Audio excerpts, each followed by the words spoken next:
अखंडमंडलाकारं व्याप्तं येन चराचरं तत्पदं दर्शितं येन तस्मै श्रीगुरुवे नमः। अज्ञानान्धस्य लोकस्य ज्ञानाञ्जनशलाकया चक्षुरुन्मीलितं येन तस्मै श्रीगुरुवे नमः। अध्यात्म विश्वविज्ञान यूट्यूब चैनल पर उपस्थित सभी प्रेमी पाठक मित्र सभी का हार्दिक स्वागत समादर करते हैं।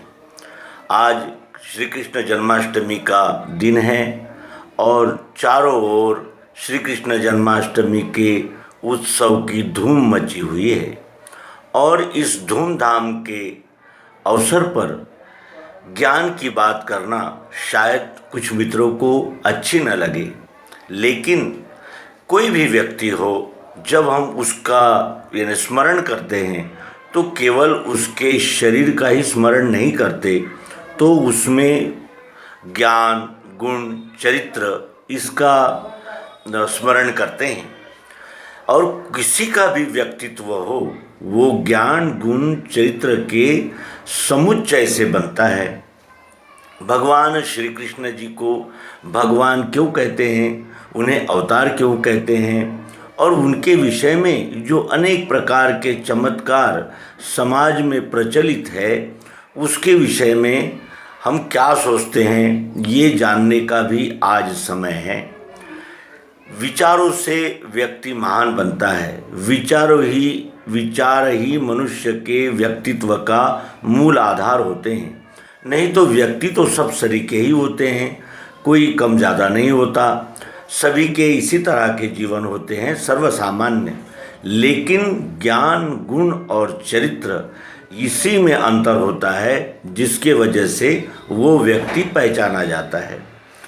श्री राम श्री कृष्ण इनके जीवन की ओर जब हम देखते हैं तो हमारे ध्यान में आता है कि अत्यंत कड़ा संघर्ष जीवन भर उन्होंने किया, और वो संघर्ष केवल व्यक्तिगत व्यष्टि स्वार्थ व्यष्टि प्राप्ति के लिए न करते हुए उन्होंने व्यापक दृष्टि से और सर्व कल्याण के लिए ये जीवन संघर्ष को अपनाया। कोई बाध्यता नहीं थी उनके लिए कि वो इस जीवन संघर्ष में उतरे। श्री राम का जीवन देखा जाए तो क्या कोई आवश्यक था कि इतना बड़ा रिस्क उठाकर वो दंडकारण्य में पदार्पण करना और इस प्रकार के राक्षस यानी जो अत्यंत तमोगुणीय निशाचर है उनके साथ बैरभाव ले लेना, और कितना कड़ा संघर्ष रहा। कोई मदद के लिए नहीं आया, कोई मदद के लिए नहीं था। वही सुग्रीव की सेना और वही नल नील आदि, और इस प्रकार वहाँ संगठन करके अपनी बुद्धि कौशल्य और एक दृढ़ निश्चय कि मैं विश्वरूप परमात्मा का अंश हूँ और मेरा ही ये कर्तव्य है कि मैं विश्वरूप परमात्मा में उपजे हुए ऐसे भीषण फोड़ों का भीषण हाहाकारी जीवों का नाश करूं और पुनः इन मानवीय जीवन को एक आनंदमय और शांतिप्रद जीवन की ओर प्रवाहित करूं। इस प्रकार वो अवतार ही अपने कार्य की पहचान देते हैं, अपने कार्य की जानकारी स्वयं करा देते। राधा नामक चरित्र निर्माण करके श्री कृष्ण जी को हमने कितना प्रताड़ित किया है इसका हम अंदाज़ा नहीं लगा सकते।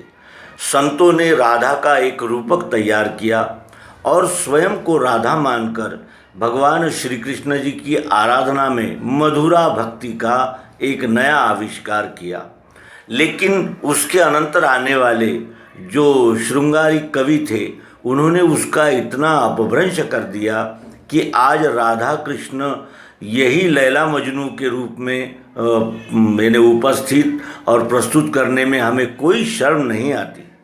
राधा कृष्ण ये क्या है और ये रूपक किस अंदाज में लिया जाना चाहिए, इसके विषय में अध्यात्म विज्ञान के बगैर दूसरा कोई भी मार्गदर्शक तत्व हमें संपूर्ण विश्व में नहीं मिलता। श्री कृष्ण आत्मा है तो राधा क्या है? राधा प्रकृति है। क्षर अक्षर इन दोनों का लय नाम में होता है, वस्तु का ही नाम होता है। नाम यानी वस्तु को जानने के लिए क्षर अक्षर पुरुषोत्तम अर्थात नाम, इनका यानी उद्भव हुआ। वस्तु को जानना ही इसका मूल कारण है, इस त्रिपुटी को निर्माण करने का। त्रिपुटी अस्तित्व में नहीं है, यानी दोनों भावना छोड़ो, अकेला नाम ही रहा। नाम लेते ही वस्तु की उपलब्धि हो जाती है। और इसी प्रकार ये कृष्ण आत्मा है तो राधा प्रकृति है, और आत्मा अक्षर और क्षर राधा, इन दोनों का मेल वस्तु में यानी विश्वरूप परमात्मा में हो जाता है। इन दोनों की लीला है। ये सब हम अध्यात्म विज्ञान के जानकार, अध्यात्म विज्ञान के अभ्यासक अच्छी तरह जानते हैं कि क्षर और अक्षर ये दो नहीं हैं, ये दोनों मिलकर ही एक हो जाते हैं। नाम में लय हो जाता है और वस्तु का नाम लेते ही वस्तु उपलब्ध हो जाती है। इसलिए कुछ लोग कहते हैं कि राधे राधे राधे राधे। अगर राधे ही को हम सत्य मानेंगे, यानी प्रकृति को ही सत्य मानेंगे, तो इस विश्व की धारणा ही नहीं रह सकती, ये विश्व ही अस्तित्व में नहीं रह सकता। क्योंकि राधा ये संबोधन प्रकृति के लिए लगाया गया है, और प्रकृति में अगर पुरुष का प्रवेश नहीं है तो प्रकृति ही अस्तित्व में नहीं आ सकती। सर्वांग योग के सद्गुरु योग युक्ति उपदेश में हम ये स्पष्ट रूप से देखते हैं। आत्मा कहते हैं अंतस्थ ओत प्रोत व्याप्त चाहत जरूरत प्रियत्व रूप मिठास को, और राधा यानी प्रकृति कहते हैं अष्टधा जो सतत रूपांतरण होते रहती है। पृथ्वी जल अग्नि वायु आकाश मन धी और अहंकार ये मेरे प्रकृति के 8 अंग है।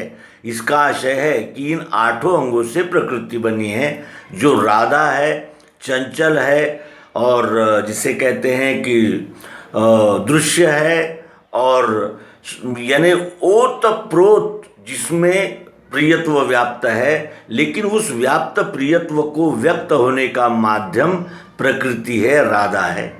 लेकिन ये आकार किसने धारण किया है? इस ओर अगर हम देखें तो ये मिठास ने ही आकार धारण किया है। अगर इस वस्तु में मिठास नहीं होती तो ये आकार भी नहीं होता, और आकार है इसका अर्थ ही है कि इसमें मिठास है। क्योंकि मिठास और आकार ये दो अलग अलग हो ही नहीं सकते। हम इसमें से अगर मिठास निकालने की यानी कोशिश करेंगे तो नहीं निकाल पाते, और केवल डल्ला ही रहे, मिठास न रहे तो भी हमें यानी वस्तु नहीं मिलेगी। इसका आशय यह है कि राधा और कृष्ण ये दोनों का सम्मिलन ही एक विश्व है।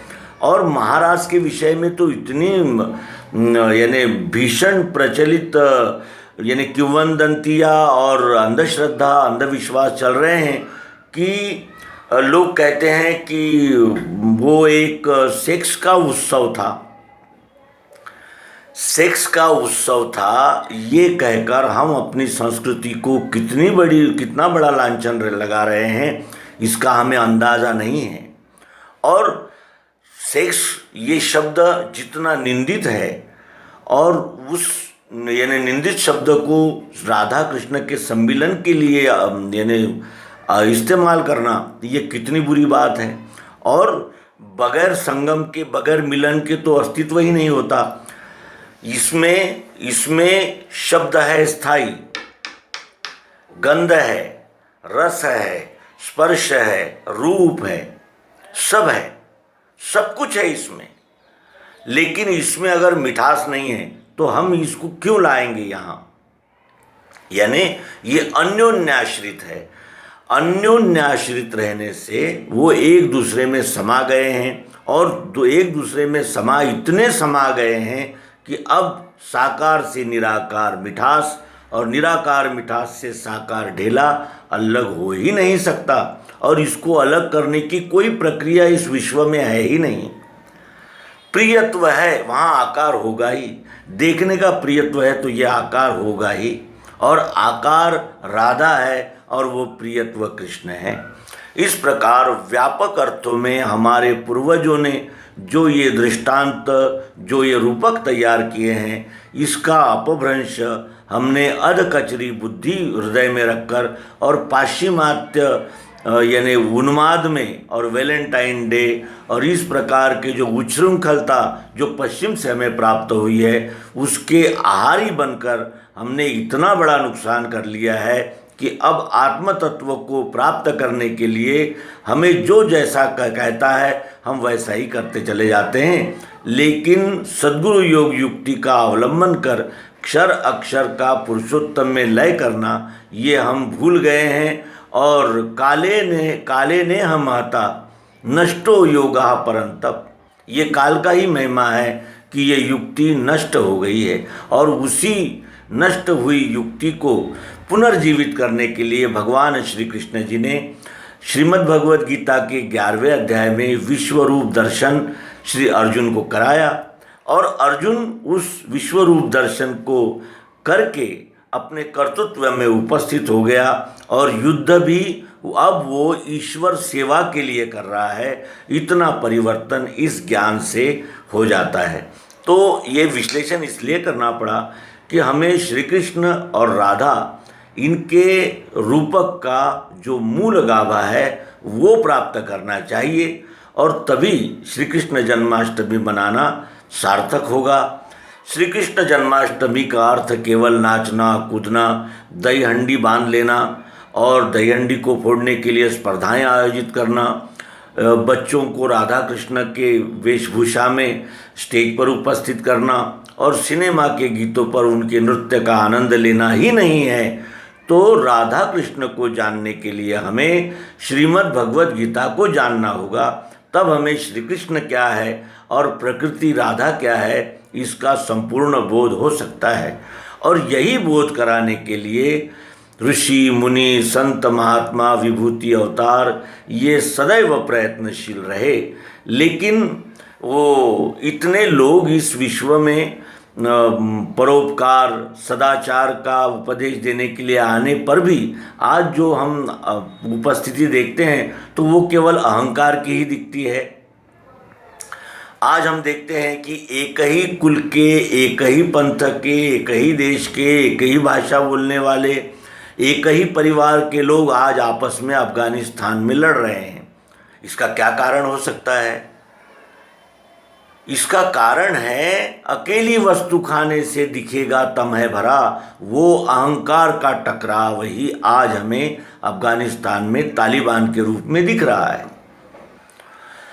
सतोगुण रजोगुण तमोगुण इसी का सारा रूप और इसी की सारी लीला हमें दिख रही है, लेकिन उस लीला के यानी लीला में वो तप्रोत व्याप्त चाहत जरूरत प्रियत्व जो मिठास है उसका दर्शन जब तक नहीं कर लेते तब तक हमने राधे राधे ही कहना है, और राधे राधे कहने से ही हमें संपूर्ण का बोध नहीं हो सकता।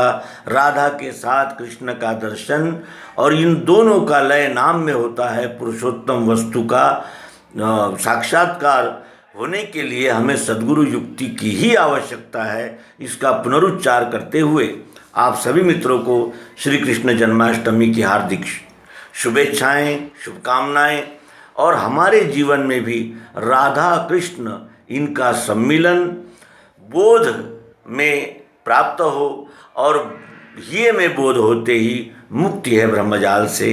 धन्यवाद। नर्मदा।